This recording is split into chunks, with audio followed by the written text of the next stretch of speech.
Mesdames et messieurs, bienvenue dans cette nouvelle vidéo. Aujourd'hui, je voulais vous partager une technique simple pour comprendre les pleines lunes. Alors, il y a beaucoup de choses à dire sur les pleines lunes, il y a beaucoup de techniques en lien avec les pleines lunes et les nouvelles lunes également. On va faire simple avec une technique en astrologie indienne en lien avec Saturne et Jupiter. Là, le grand principe, la grande idée, c'est tout simplement que les transits de Jupiter et de Saturne vont donner des événements, vont appuyer sur la gâchette pour que des événements puissent apparaître dans les 2 ans et demi après le transit. Alors, ce sont des prédictions longues et les pleines lunes et nouvelles lunes viennent nous donner le mois où la chose va arriver. Alors, on va prendre évidemment des exemples pour comprendre tout cela. La première idée, c'est que on va prendre les aspects de Jupiter et de Saturne. En astrologie indienne, Jupiter va aspecter les signes de même élément. Par exemple, dans ce thème, que je vous mets juste là, Jupiter qui est en Cancer va donc aspecter le signe du Scorpion et des Poissons. Voilà. Saturne, lui, va aspecter de 3 signes comptés de lui-même. Il est dans ce thème en Sagittaire, il va donc aspecter le Verseau, donc Sagittaire, Capricorne, Verseau, puis aspecter le signe de 10 comptés de lui-même, c'est-à-dire Sagittaire, Scorpion, Balance, Vierge, donc 12, 11, 10, on est bien à 10, compté donc de la Vierge. Et également, ces planètes vont aspecter les signes opposés, c'est-à-dire tout simplement le signe qui fait face. Donc Saturne va également aspecter les Gémeaux, dans le thème natal ici, et Jupiter va aspecter le Capricorne. Une fois qu'on sait ça, qu'on connaît les aspects, il suffit tout simplement de regarder dans les transits lorsque Saturne et Jupiter aspectent une même maison. Lorsque c'est le cas, eh bien, la maison, les domaines régis par la maison vont être activés durant les 2 ans et demi, c'est-à-dire durant les transits de Saturne qui durent 2 ans et demi. Donc, si je reprends ce même thème,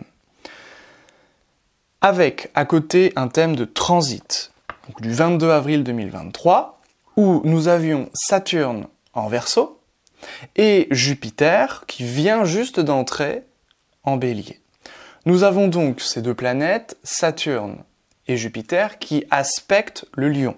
Saturne par un aspect d'opposition et Jupiter par un aspect de trigone ou un aspect tout simplement, en astrologie indienne, comme on l'a dit, de même élément, et Saturne, le signe d'en face. Jupiter et Saturne vont donc aspecter le Lion. Le Lion, dans ce thème natal, c'est la maison 1. C'est donc en lien avec le corps, en lien avec la santé. Donc, on peut déjà prédire que durant ces 2 ans et demi, à partir d'avril 2023, eh bien, il peut y avoir un moment où la santé va être importante. Quand ce moment aura lieu, et c'est là que les nouvelles et pleines lunes vont avoir une importance considérable. Prenons ce thème donc du 5 mai 2023, c'était en plus d'être une pleine lune, une éclipse.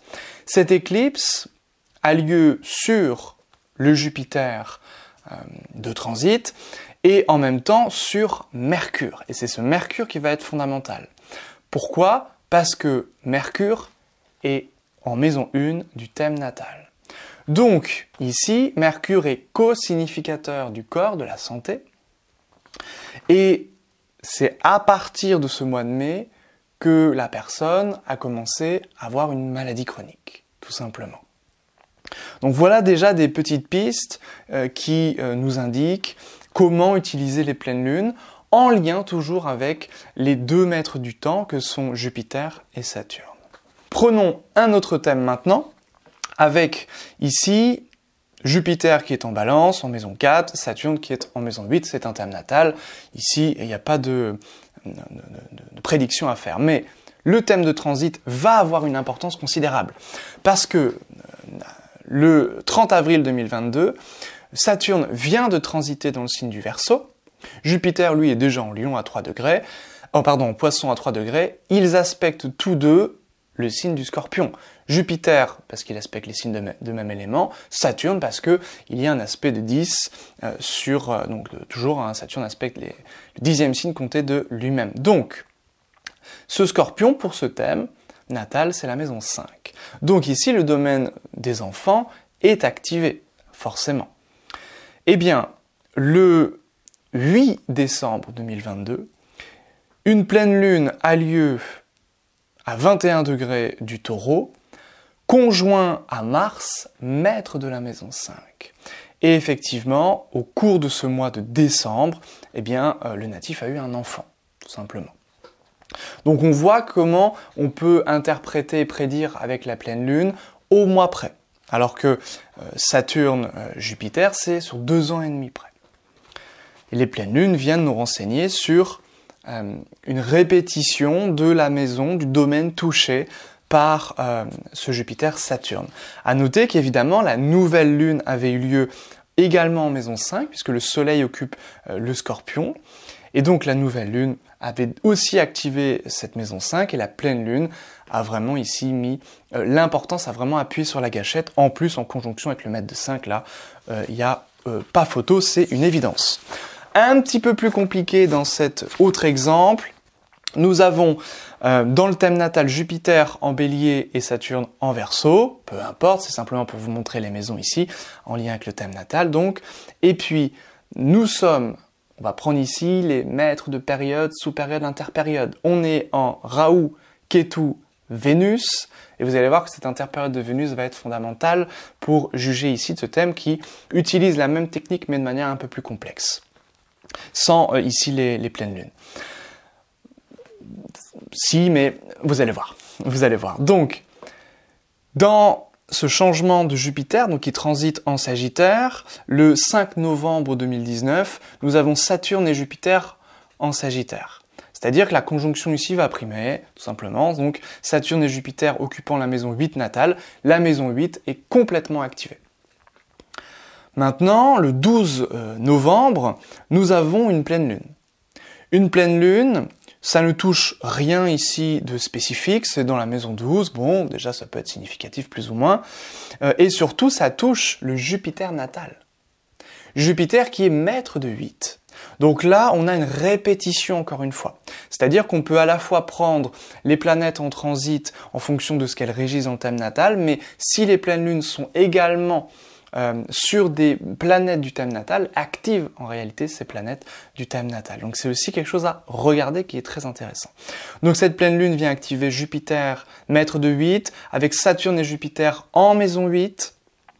Eh bien, croyez-le ou non, au moment où Vénus, maître de 1 et maître de l'interpériode, a transité dans le Sagittaire, c'est-à-dire le 21 novembre 2019, ça a activé la maison 8 et le natif est décédé le jour du transit de Vénus dans cette maison 8.